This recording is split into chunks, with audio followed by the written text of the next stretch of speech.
Reka ambasuze mbifurize kugira ibihe byiza, ikaze kuri mwese, ikaze kandi kuri aya makuru n'amakuru yo kwibendera TV. Turi ku wa kane ni tariki 12 Kamena muri uyu mwaka w'2025. Ikaze kuri mwese muri aya makuru. Turaza kugaruka ku mirambo yandagaye muri Kivu y'Amajyepfo, aho bivugwa yuko abasirikare b'u Burundi n'ubundi imirambo yabo yandagaye ari myinshi mu bice bitandukanye. Ibi turaza kubyinjiramo ku buryo burambuye muri aya makuru. Turaza ubwo kandi kongera kugaruka ku basirikare b'u Burundi barimo ufite peti yo hejuru nawe wagaragaye, umurambo we ukaba wagaragaye mu bapfiriye cyase mu barasiwe aha muri Kivu y'Amajyepfo neza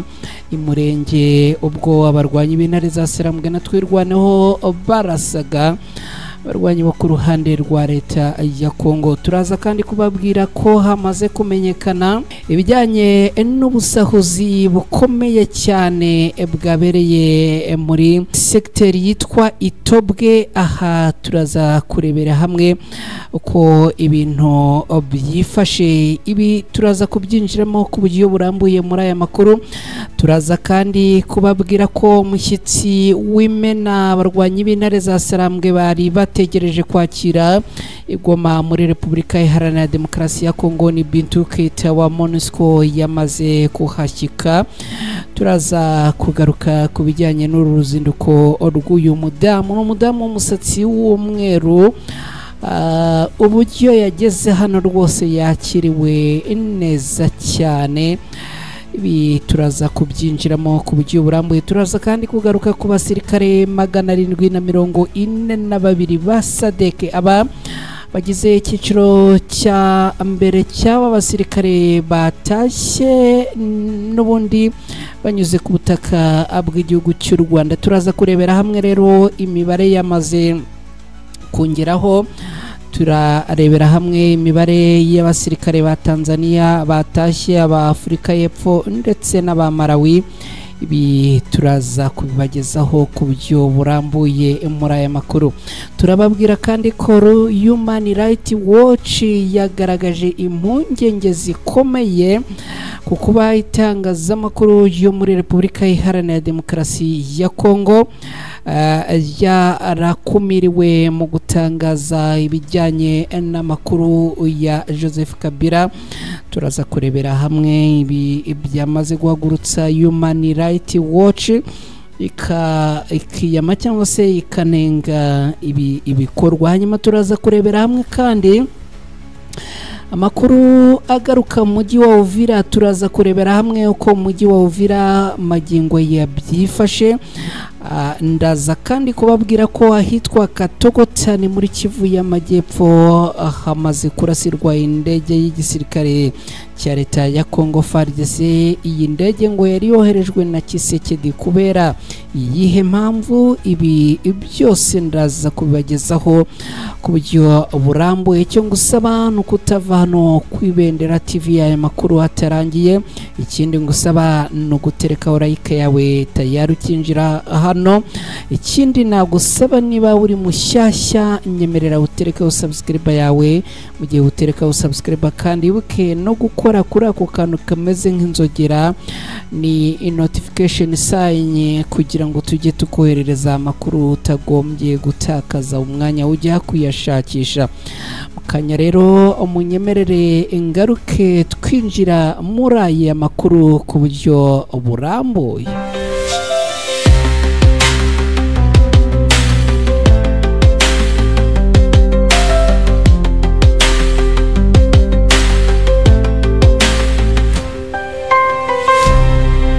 Yes, nanone inongeye kubaha ikaze inshuti bakunzi bacu aho muherereye hose. Mwiyumvemo ikaze mu bihugu murimo, mu ntara murimo, mu turere murimo.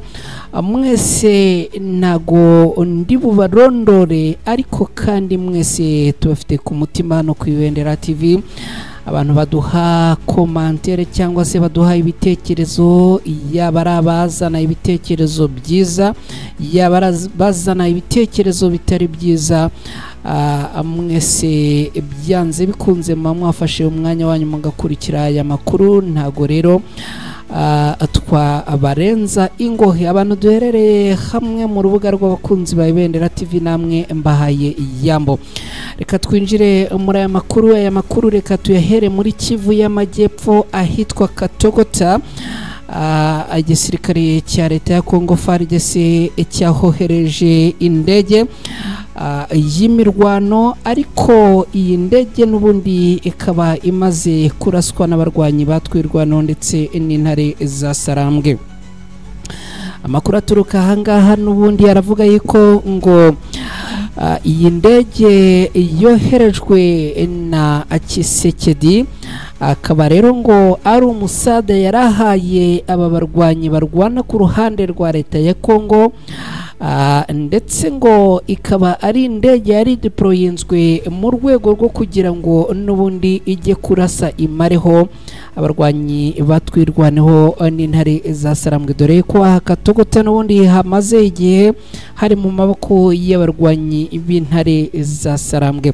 Iyi ndege rero ngo ikigera ahangaha n'ubundi abarwanyi b'intare za Sarambwe baje kuyihanura, kubera yuko n'ubundi ngo bayibonye kuri radari zabo, bahita rero bayihanura bakoresheje intwaro ziremereye. Ibi bikaba n'ubundi byaje kongera kuba igihombo gikomeye cyane kuri aba barwanyi b'intare na kuri aba barwanyi bo ku ruhande rwa leta ya Kongo FARDC. Biravugwa kandi ko iyi ndege ngo yarasiwemo n'abasirikare babarirwa hagati ya 6 na 7. Abangaba rero bose akaba arabo ku ruhande rwa FARDC, bakaba bose batakarije ubuzima muri iyi ndege n'ubundi ari yoherejwe ahangaha. Indege yarashwe n'abarwanyi b'intare za Sarambwe.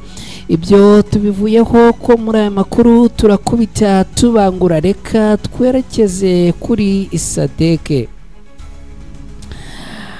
Twerekeze kuri SADC, mbabwire yuko abasirikari 742 ba SADC bamaze n'ubundi gutambuka ku butaka bw'u Rwanda berekeza mu gihugu cya Tanzania kugira ngo n'ubundi berekezwe mu bihugu byabo. Ni icyiciro cya mbere cy'abasirikare rero y'umuryango wa SADC umaze gucyura, bari baroherejwe muri Repubulika Iharanira Demokarasi ya Kongo kurwana n'abarwanyi b'intare za Sarambwe. Abasirikare bamaze gutaha rero bose hamwe n'abasirikare 742. Abasirikare bakaba bagizwe n'abasirikare 255 bo mu gihugu cya Tanzania, hakaba abasirikare 249 bo mu gihugu cya Afurika y'Epfo, hakaba n'abasirikare 238 b'igihugu cya Malawi. Abangaba rero bose hamwe bakaba ari 742 bari baroherejwe n'ubundi mu butumwa bwa SADC hano muri Repubulika Iharanira Demokarasi ya Kongo. Icyo nababwira rero nuko mu gitondo cyo kuri uyu wa kane imodoka zigera kuri 14, dore ko bivuga ko haje kongera koherezwa izindi 4 nyuma yuko mu gitondo hari hamaze gutambuka izigera ku 10.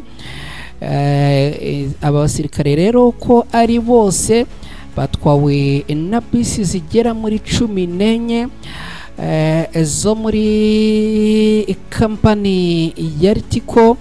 Izi imodoka zigera kuri 14 rero zikaba n'ubundi zatambutse mu Rwanda ziherekejwe n'abapolisi ndetse n'ingabo z'u Rwanda zo muri military police. N'ubundi abasirikare bataha muri Tanzania, aho biteganyijwe ko bagomba kuva muri iki gihugu berekeza muri Malawi, abandi bakerekezwa muri Afurika y'Epfo. Bikaba rero byitezwe ko abasirikare nyuma yo gusohoka ku butaka bw'u Rwanda bakomeza berekeza ahitwa Ichato ni mu gihugu cya Tanzania. Abanyatanzania baraza kuva ahangaha bakomereza i Dar es Salaam, mu gihe Abanyafurika y'Epfo na Malawi bo bahita bafata indege zibajyana iwabo. Igisirikare cya Afurika y'Epfo SANIDF kuri uyu wa gatatu nibwo cyatangaje ko abasirikare bacyo bazakirwa kuri ubu butaka bw'iki gihugu na Minisitiri w'Ingabo w'iki gihugu cya Afurika y'Epfo n'abayobozi bakuru mu ngabo, bakakirirwa rero ku kibuga cy'indege cya Bloemfontein. Nuko nguko n'ubundi bitegerejwe cyangwa se biteganyijwe. Bikaba biteganyijwe rero ko bagomba kwakirwa ku munsi w'ejo ku wa gatanu tariki 13 Kamena ku isaha y'isa sita z'amanywa yo muri icyo gihugu cya Afurika y'Epfo. Mu mpera z'umwaka w'ibihumbi 2023 nibwo uyu muryango wa SADC wari wohereje izi ngabo muri Repubulika Iharanira Demokarasi ya Kongo kurwana n'abarwanyi b'intare za Sarambwe, ariko bakaba n'ubundi baraje gutsindwa. Izi ingabo zikabakubita inshuro, no kuvuga ingabo z'abarwanyi b'intare za Sarambwe. Reka rero tunyarukire mu mujyi wa Uvira turebe uko ibintu byifashe mu mujyi wa Uvira. Ndagira ngo mbabwire yuko ibintu bikomeje kuba bibi cyane. Abantu batari bakeya bakomeje kwibasirwa na Wazalendo, n'igisirikare cya leta ya Kongo FARDC, n'igisirikare cy'u Burundi FDNB na FDLR muri uyu mujyi wa Uvira. Magingo ya ngo abantu barimo gutegwa mu nzira, abandi bakagenda gusangwa mu ngo zabo, noneho ngo bamwe bagatwarwa bagezwa mu nzira bakaraswa, abandi ngo bakajyanwa gufungwa, kandi ngo ntawumenya aho barimo kujya gufungirwa. Ibi bikomeje kuvugwa rero ku bantu bo mu bwoko bw'Abanyamurenge. Abantu bo mu bwoko bw'Abanyamurenge rwose ngo bakomeje kwibasirwa ku rwego rwo hejuru, akaba rero ngo ari bo bakomeje gutwarwa n'izi Wazalendo, ariko ngo n'igisirikare kirwana ku ruhande rwa leta ya Kongo FARDC na acyo ngo kiri barimo gukora ibi bikorwa, aho abantu ngo barimo kujyanwa n'ubundi bakajya kugirirwa nabi. Hari agace rero maze kumenya mu kanya kamaze gukurwamo abaturage babarirwa hagati ya 7 n'8, ni ahitwa Avenue Kigongo, neza ubwo ni muri uyu mujyi wa Uvira. Nk'umuntu uherereye ahitwa Popoli Fraternité yabahazi, uherereye ahitwa Lavage de Véhicules nawe yabahazi, uherereye ahitwa Installation cyase ya Installation of Regiseso nawe yabahazi, kubera ko nagace kegeranye n'ibi bice. Aha rero hitwa Avenue Kigongo ngo hamaze kuvanwa abaturage bagera kuri 7 bose, barimo abagore cyangwa ab'igitsina gore 2, hanyuma n'ab'igitsina gabo 7. Abangaba rero ngo bavanwe muri izi ngo ziri ahangaha, barazamurwa neza bazamurwa muri aya mashyamba, dore ko aka gace n'ubundi kegereye amashyamba. Aya mashyamba y'inzitane aherereye muri ibi bice hafi ya Eglise WTMC Park Galilaya. Aba baturage rero ngo bagejejwe ahangaha bararaswa. Mu kintu ngo gitumye aba baturage baraswa nuko ngo bakekwaho kuba intasi z'abarwanyi b'intare za Sarambwe cyangwa se ibyitso. ikindi kandi bivugwa yuko cyase bikekwa ko abaturage ngo baba bazize ngo nuko aba araba mu bwoko bw'abanyamurenge b'abatutsi, dore ko n'ubundi aha ngo hakomeje ibikorwa birimo kwibasira abaturage bo mu bwoko bw'abanyamurenge. Ibintu rero bikaba bikomeje kugenda biba bibi cyane muri uyu mujyi wa Uvira, dore ko n'ubundi abaturage bakomeje kugenda bakorerwa ihohoterwa ryo ku rwego rwo hejuru cyane. Ikindi nakubwira muri uyu mujyi wa Uvira nuko n'ubundi patrouille zirimo kugenda zizenguruka mu bice bitandukanye bimwe na bimwe byo muri uyu mujyi, ni ukuvuga patrouille igizwe n'igisirikare cya leta ya Congo FARDC, igisirikare cy'u Burundi FDNB ndetse ngo na FDLR na Wazalendo, n'ubundi ngo bose bakaba bari muri patrouille muri ibi bice. Aho nakubwira ngo hakajijwe patrouille n'ahitwa Chapelle Simirne witiye Musepake. Ahandi nakubwira hari izi patrouille ku buryo bwinshi n'ahitwa Depot Bralima Uvira. Ahandi nakubwira hari kunyura patrouille ni muri uyu muhanda wegereye Hopital General do Kasenga, naho harimo gutambuka patrouille z'abasirikare. Ahandi nakubwira nahitwa Akadotare Jidezo, muri uyu muhanda naho harimo gutambuka patrouille zinyuranye z'abarwanyi bo ku ruhande rwa leta ya Kongo. Ahandi nahitwa Route Kabakaba, nahitwa Route Nakabaka, yes Nakabaka, aha naho harimo gutambuka patrouille nyinshi z'abarwanyi barwana ku ruhande rwa leta ya Kongo. Mpamvu ibingibi mba mbivuze nuko harimo bamwe bazana komantere bavuga bati genda utubwira uduce, genda ugira gute. Rimwe na rimwe harimo abantu baba batari bemera yuko makuru tuba tubabwira twebwe tuba dufite amasoko atandukanye tuyakuraho. Ngibyo rero ko byifashe muri uyu mujyi wa Uvira, reka dukubite tubangura kuko amakuru yo arahari ari menshi. Reka twerekeze i Goma muri Repubulika Iharanira Demokarasi ya Kongo, tubabwire yuko abarwanyi b'intare za Sarambwe bakiriye umushyitsi ukomeye cyane. ni umudamu witwa Bintou Keita. Uyu mudamu witwa Bintou Keita rero yakiriwe igoma mu burasirazuba bwa Repubulika Iharanira Demokarasi ya Kongo kuri uyu munsi. Ni umudamu bigaragara ko igihagararo cye atari kirekire cyane, nubwo ariko atari na kigufiya cyane. Ni umudamu bigaragara ko ari mu rugero rwa mwayene. Ni umudamu bigaragara ko afite umusatsi w'umweru.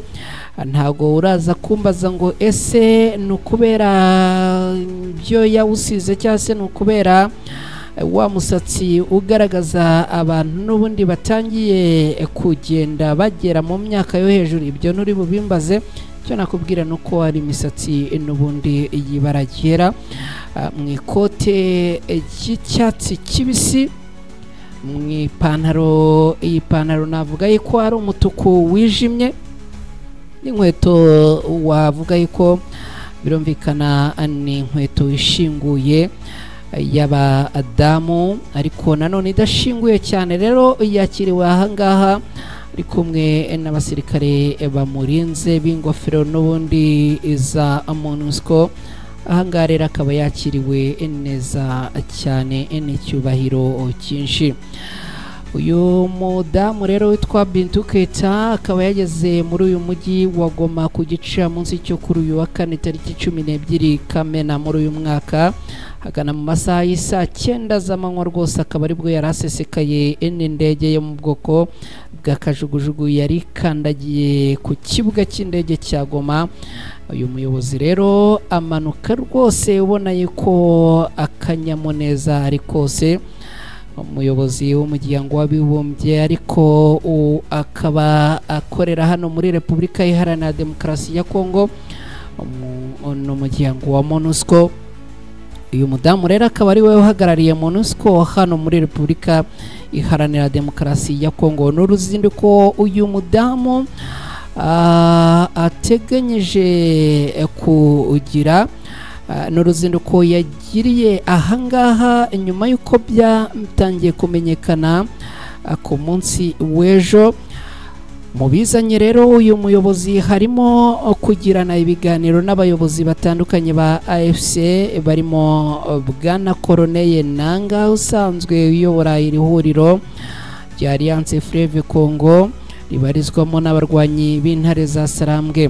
MONUSCO kandi mbere y'uko uyu mudamu ahagera ngo yari yatangaje ko aza guhura n'abagize inzego zitandukanye mu ntara Kivu y'Amajyaruguru harimo n'imiryango y'abagore ikora ibikorwa by'ubutabazi, abakozi ba Loni bagikorera muri Goma ndetse n'ubuyobozi bw'ingabo za SADC zoherejwe kurwana muri Repubulika Iharanira Demokarasi ya Kongo. N'uruzinduko Madamu Bintou Keita agiriye aha i Goma rukaba rufatwa nk'urusanzwe, rukaba rujyanye ngo no gukurikirana ibiri kubera ku butaka bwa Repubulika Iharanira Demokarasi ya Kongo, ariko by'umwihariko hagamijwe ngo kubonana na Corneille Nangaa. Ibintu rero bikomeje kuvugwa yuko ngo uru rugendo rw'uyu mudamu rushobora kuba n'ubundi rugamije gukusanya amwe mu makuru agomba kujyanwa mu kanama k'umutekano ka Loni. Uko nabibabwiye ni akanama kagomba kuba mu minsi iri imbere muri uku kwezi. Ngibyo rero iby'uyu mudamu Bintou Keita. Reka dukomeze n'aya makuru. Aya makuru ni munyemerere tuyerekeze hehe? Aya makuru ni munyemerere tuyerekeze ku mirambo y'abarwanyi b'igihugu cy'u Burundi. Ni imirambo yandagaye hirya no hino muri bice bya Kivu y'Amajyepfo muri Repubulika Iharanira Demokarasi ya Kongo. Muri iyi mirambo ngo harimo n'umusirikare ufite ipeti ryo hejuru muri zingabo z'igihugu cy'u Burundi. Abasirikare rero babarirwa hagati ya 11 na 12 barimo ufite ipeti rya kapiteni n'undi wo muri FDLR nawe wo mu majoro, nibo bimaze kugaragara imirambo yabo ikaba yandagaye ahangaha mu bice bya Minembwe. Hitwa Rugezi ni muri Kivu y'Amajyepfo ashyira uburengerazuba bwa komine ya Minembwe mu ntara ya Kivu y'Amajyepfo.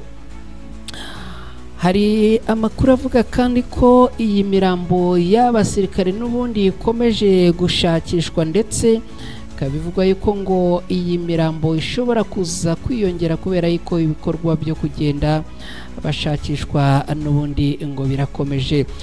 Ni amakuru agera hano ku Ibendera TV avuga cyangwa se aturuka mu baherereye mu Rugezi, aho abangaba n'ubundi ngo baguye mu mirwano imaze iminsi ishyamiranyije abarwanyi batwirwano n'abarwanyi b'intare za Sarambwe n'iri huriro ry'ingabo zirwana ku ruhande rwa leta ya Kongo.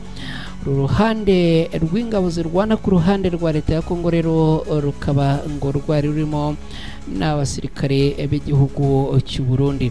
Ikindi nababwira nuko uretse aba basirikare bamaze kubarurwa b'igisirikare cy'u Burundi, ngo n'ubundi hari n'abandi barimo kugenda babarurwa abo ku ruhande rwa FARDC na Wazalendo. Byanze bikunze ngo amakuru aturuka hano aravuga yuko bashobora kuza kwiyongera, dore yuko ngo n'ubundi harasiwe abasirikare atari bake. Ikindi nakubwira kandi nuko ahangaha nyuma yuko imirambo n'ubundi ikomeje kwandagara ahangaha Rugezi hafi ya Minembwe, ibikoresho n'ubundi bya gisirikare ngo birimo kugenda bitoragurwa ari byinshi muri ibi bice. Imbunda zitandukanye zo mu bwoko bworoheje, amasasu menshi, amagrenade, byose ngo birimo gutoragurwa muri ibi bice, bivuze yuko ari imirwano ikomeye yabereye muri ibi bice, kandi imirwano ikaba ikomeje n'ubundi kugenda ivanwamo ibikoresho bitandukanye, aho abarwanyi b'intare za Sarambwe bakomeje kuhafatira iminyago myinshi. Ikindi nakubwira nuko ahangaha muri ibi bice n'ubundi abarwanyi b'intare za Sarambwe bamaze kuhavumbura abandi barwanyi bo ku ruhande rwa leta ya Kongo. Benshi muri aba bavumbuwe ngo na basanzwe ari abo ku ruhande rwa FDLR ndetse na Wazalendo. Aba ngo bakaba rero bari bihishe muri ibi bice, dore ko ngo ubwo ku munsi w'ejo ndetse n'ejo bundi bamwe ngo babonaga basumbirijwe, ngo bajugunye intwaro n'imyenda abayikuramo, ubundi ngo baza kurwana bambaye imyenda imbere isanzwe, hanyuma bakarenzaho niba ari ingofero n'ikote yenda n'ipantaro na bote, ariko ngo bagize gutya bakuramo rero imyenda iberekana ko ari abarwanyi, ubundi binjira mu giturage. Uyu munsi rero hakaba hiriwe imikwabo ikomeye cyane, imikwabo yo gushakisha ibi bikoresho, yo gushakisha abasirikare bagiye bihisha ndetse n'abarwanyi binjiye mu bice bitandukanye bakihisha. Amakuru rero aravuga yuko hapfuye umumajoro wo muri FDLR ndetse na kapiteni wo mu ngabo z'u Burundi, hakaba kandi ngo hapfuye n'abandi basirikare bagera ku 9 b'igisirikare cy'u Burundi. Hari kandi ngo n'abandi bakirimo gushakishwa benshi. Iyi mirwano kandi ngo yakomerekeyemo n'abatari bakeya, bose bakomerekeye muri iyi imirwano. Ni ibintu rero bikomeje kugenda abikomera cyane mu mirwano n'ubundi ikomeje kubera ahangaha muri Kivu y'Amajyepfo. Reka twihute ahantu hitwa muri aka gace kitwa Itobwe, ni muri sekiteri ya Itobwe, ni muri Kivu y'Amajyepfo. Ngo na hantu ho muri iki giturage n'ubundi muri sekiteri ya Itobwe muri teritwari ya Mwenga muri Kivu y'Amajyepfo, umuyobozi waho ngo yagize gutya yiba cyangwa se asahura ibikoresho byo muri iyi sekiteri ya Itobwe. Bimwe mu bikoresho byasahuwe ngo harimo ibikoresho bikoreshwa n'ubundi mu biro, hakaba ngo ibikoresho bikoreshwa mu matora, dore ko ngo harimo ibyari byakoreshejwe mu matora y'ubushize. Ibi rero byose ngo byasahuwe n'uyu umuyobozi mukuru wa sekiteri ya Itobwe witwa Elewano Ozodane. Uyu rero wasahuye ibi bikoresho ngo akaba ari uwo mu bwoko bw'Ababembe. Bimwe mu bikoresho rero byasahuye harimo ngo kompyuta cyangwa se mudasobwa zirenga 5, ibitabo ndetse n'ibindi bikoresho bike birimo amakaramu n'ibindi. Ukibaza ngo umuyobozi nk'uyu niba ari umuyobozi koko yasahuye ibitabo ngo ajye kubimaza iki? Ibitabo ntazabiha abana ngo babyandikemo, niba n'izi mudasobwa yenda zizagira icyo zikora, niba n'aya makaramu n'amakayi azabiha abana babyandikemo cyangwa se babyandikishe. Ariko uribaza ngo yasahuye ibitabo ngo bijye kumazwa iki mu by'ukuri? Ni muri Repubulika Iharanira Demokarasi ya Kongo nyine, nta kundi.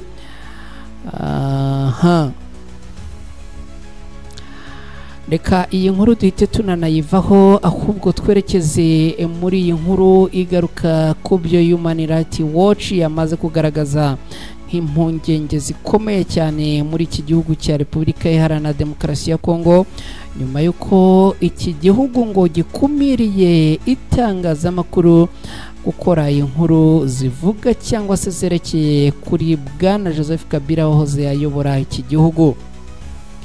umuryango uharanira uburenganzira bwa muntu Human Rights Watch wagaragaje ko uhangayikishijwe n'icyemezo cyo kubuza itangazamakuru yo muri Repubulika Iharanira Demokarasi ya Kongo gukurikirana ibikorwa by'uwahoze ari Perezida Joseph Kabila n'ishyaka rye rya politike PPRD nk'uko byatangajwe n'inama nkuru ishinzwe itangazamakuru muri iki gihugu. Uyu muryango mpuzamahanga uharanira uburenganzira bwa muntu kavuga ko iki cyemezo gishobora kugira ingaruka mbi. Uyu muryango mpuzamahanga kandi ukavuga yuko ibingibi ari ukuniga itangazamakuru. Uyu muryango mpuzamahanga kandi ukavuga yuko ibingibi ari ugukandagira no guhonyora ubwisanzure bw'itangazamakuru. Mu itangazo rigenewe abanyamakuru ryashyizwe ahagaragara kuri uyu wa gatatu tariki 11 Kamena muri uyu mwaka, Human Rights Watch yemeje ko muri iri tangazo yemeje ko itangazamakuru rifite uburenganzira bwo gutangaza kugaruka k'uwahoze ari umukuru w'igihugu, nk'uko abaturage nabo bafite uburenganzira bwo kujya impaka ku ruhare rwe muri iki gihe igihugu kirimo. Uyu muryango Human Rights Watch ukagira uti abategetsi ba Repubulika Iharanira Demokarasi ya Kongo bigeze kwihanganira kunengwa na rubanda kabone nubwo babaga batabikuye ku mutima. Uyu munsi rero ibibujijwe byashyizwe ku bitangazamakuru birakomeye kandi birimo guhonyora itangazamakuru n'ubwisanzure bwaryo. Abanyamakuru bafite uburenganzira bwo gutangaza ibitekerezo kugira ngo bagaragaze ukugaruka kwa Joseph Kabila, kandi rwose abanyekongo bafite uburenganzira bwo kujya impaka ku ruhande rwe muri iki gihugu. Abayobozi bagomba kumenya ko kubuza itangazamakuru gukora amakuru kuri Joseph Kabila bishobora kugira ingaruka zitandukanye, nubwo ngo abayobozi bakomeza kwibwira yuko ibi nta kibazo byateza. Uyu muryango rero ukavuga yuko ngo ibingibi ari uguhonyora itangazamakuru no kuribuza ubwisanzure bwaryo.